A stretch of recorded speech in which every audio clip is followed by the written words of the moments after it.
ಹರೇ ಶ್ರೀಕೃಷ್ಣ. ಶ್ರೀಮದ್ ಭಗವದ್ಗೀತೆ ಅಧ್ಯಾಯ 15. ಶ್ಲೋಕ 1.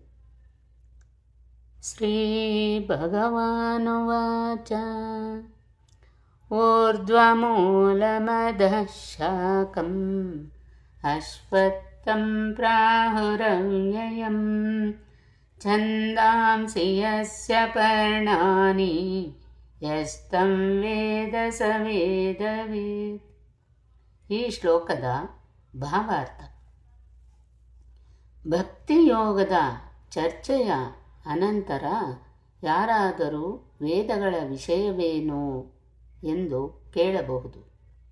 ವೇದಾಧ್ಯಯನದ ಉದ್ದೇಶವು ಕೃಷ್ಣನನ್ನು ಅರ್ಥ ಮಾಡಿಕೊಳ್ಳುವುದು ಎಂದು ಈ ಅಧ್ಯಾಯದಲ್ಲಿ ಹೇಳಿದೆ.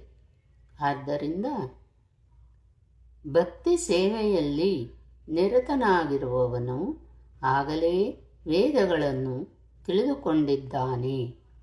ಈ ಐಹಿಕ ಜಗತ್ತಿನಲ್ಲಿ ಸಿಕ್ಕಿಬೀಳುವುದನ್ನು ಇಲ್ಲಿ ಅಶ್ವತ್ಥ ವೃಕ್ಷಕ್ಕೆ ಹೋಲಿಸಿದೆ. ಫಲಾಪೇಕ್ಷಿತ ಕರ್ಮಗಳಲ್ಲಿ ನಿರತನಾದವನ ಮಟ್ಟಿಗೆ ಅಶ್ವತ್ಥ ವೃಕ್ಷಕ್ಕೆ ಕೊನೆಯೇ ಇಲ್ಲ. ಅವನು ಒಂದು ರೆಂಬೆಯಿಂದ ಇನ್ನೊಂದು ರೆಂಬೆಗೆ ಇನ್ನೊಂದಕ್ಕೆ ಅಲೆಯುತ್ತಾನೆ. ಈ ಐಹಿಕ ಜಗತ್ತಿನ ವೃಕ್ಷಕ್ಕೆ ಕೊನೆಯೇ ಇಲ್ಲ. ಈ ವೃಕ್ಷಕ್ಕೆ ಅಂಟಿಕೊಂಡವನಿಗೆ ಮುಕ್ತಿಯ ಸಾಧ್ಯತೆಯೇ ಇಲ್ಲ.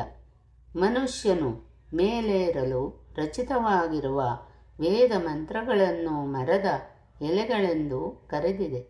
ಈ ಮರದ ಬೇರುಗಳು ಮೇಲ್ಮುಖವಾಗಿ ಬೆಳೆಯುತ್ತವೆ. ಬ್ರಹ್ಮನು ಈ ವಿಶ್ವದ ಅತ್ಯುನ್ನತ ಲೋಕದಲ್ಲಿ ಇದ್ದಾನೆ.